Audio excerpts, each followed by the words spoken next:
Flashing lights illuminated the old house as two uniformed officers approached the front door. A pregnant Lorene Brown stepped onto the porch to meet them. "How may I help you?" Lorene asked. "Are you Lorene Brown?" the first officer inquired. "Yes," Lorene replied, a hint of worry in her voice. "Do you know Ashton Myers?" the second officer asked. "Yes," Lorene responded, her concern growing. "What's going on? What happened to Ashton?" "We found a young boy on the side of the road in a distressing state," the second officer explained. Lorene's legs weakened as she processed the news. The second officer asked if she was all right. Lorene assured him she was fine. "Is he dead?" she asked. "We rushed him to the hospital," the first officer said. "It took some time to identify his relatives. Just then, a middle-aged man in a suit emerged from the shadows, holding Ashton's hand. "Don't worry," the man said. "The boy is fine. Luckily, he has no injuries. I would like to explain things inside, if we can."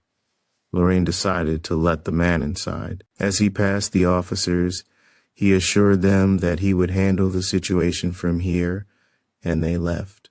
The man introduced himself as Greg, a social worker. Greg took a deep breath, preparing himself to deliver the devastating news. "Lorene, there was a robbery at the party," he began. "The perpetrators tried to steal valuables and a fight broke out. Your sister-in-law, your brother, and your husband, they died trying to protect Ashton." Lorene let out a heart-wrenching cry, her voice filled with anguish. "I told him," she sobbed. "I told him they should have the party here, but they wouldn't listen. They kept saying it was Ashton's choice. Why?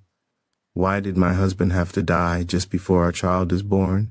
Overwhelmed with grief, Lorene collapsed to the floor, tears streaming down her face.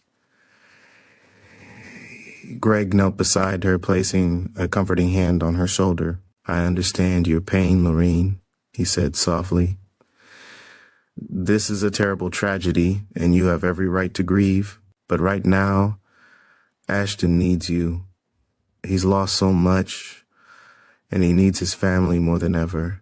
Lorene, tears blurring her vision, looked at her nephew.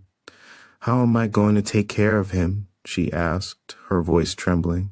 "You only have to take care of him until he turns 18, Greg explained. "It will be better for him to live with a relative than to be in the system, ma'am." Greg walked over to Ashton, was lying on the couch pretending to sleep. Gently, he woke him up and handed him his father's camera. Ashton stared at Greg, his eyes wide with a mix of confusion and sadness. "Ashton," Greg said, "if you ever see anything that makes you happy, take a picture with your father's camera and keep the memory inside your heart. It will help you through the hard times. This camera belonged to your father. Treasure it always." Greg gave Ashton a warm hug. Then Lorene walked him out, thanking him for his kindness and support. As Lorene closed the door behind Greg, she leaned against it, feeling the weight of the world pressing down on her. Lorene tried to go upstairs. She glanced downstairs at the sound of Ashton's soft sobs, the sudden loss of her loved ones, the overwhelming responsibility of caring for a grieving child, and the uncertainty of the future weighed heavily on her heart. A numbing detachment washed over Lorene, replacing the initial shock and grief. As she looked at Ashton, the sole connection to her family, a sense of pragmatism took hold. Her thoughts drifted to the warnings she had given her sister and brother-in-law, their stubborn insistence on holding the party elsewhere, their dismissal of her concerns. Their choices had led to this devastating outcome, and the weight of it now rested on her shoulders. The injustice of it all, the loss of her husband just before their child was due, hardened her resolve.